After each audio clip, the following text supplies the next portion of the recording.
మనకి రీసెంట్గా జాఫర్ గారు తెలుసు కదా, ఆయన తన యూట్యూబ్ ఛానల్లో పేర్ని నాని గారిని ఇంటర్వ్యూ చేశారనమాట. అయితే మరి దీంట్లో భాగంగా కొన్ని క్వశ్చన్లు అడిగారు జాఫర్ గారు. సో దీంట్లో మరి పేర్ని నాని గారు అయితే కొన్ని విషయాల గురించి అయితే క్లియర్గా ఆన్సర్ ఇచ్చారనమాట. అయితే దీంట్లో మెయిన్గా చెప్పాలంటే ఒక విషయం ఏంటది, మరి మీ అందరూ తెలుసు కదా, ఎన్టీఆర్ గారికి అదే జూనియర్ ఎన్టీఆర్ గారికి అదేవిధంగా కొడాలి నాని గారికి వీళ్ళిద్దరి మధ్య చాలా మంచి సంబంధాలు ఉంటాయి. దాని తర్వాత వీళ్ళిద్దరు కూడా మంచి ఫ్రెండ్స్.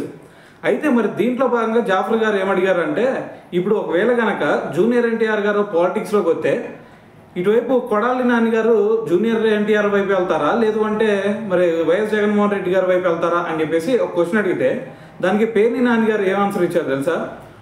నేను ఇప్పుడు చెప్తున్నాను, రాసి పెట్టుకోండి.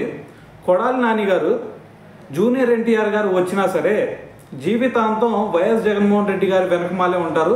సో వేరే ఏ పార్టీలోకి కూడా వెళ్ళరు అని చెప్పేసి మరి ఒక బల్ల గుర్తు చెప్పారనమాట. సో దీంతో పాటు మరి పవన్ కళ్యాణ్ గారి గురించి కూడా ఒక క్వశ్చన్ అడిగాడు. ఏమని, మరి పవన్ కళ్యాణ్ గారిని ఈ విధంగా మీరు మరి విమర్శిస్తూ ఉన్నారు, అది కూడా ఒక రీజనే కదా మీరు ఓడిపోవడానికి అంటే దానికి ఒకటే ఆన్సర్ ఇచ్చారు. ఇప్పుడు పవన్ కళ్యాణ్ గారు అయినా సరే ఒక మనిషే కదా, ఆయన ఏమి దేవుడు కాదు కదా. ఇంకోటి ఏంటంటే ఇక్కడ అదృష్టవశాత్తు ఆయన చిరంజీవి గారి తమ్ముడు.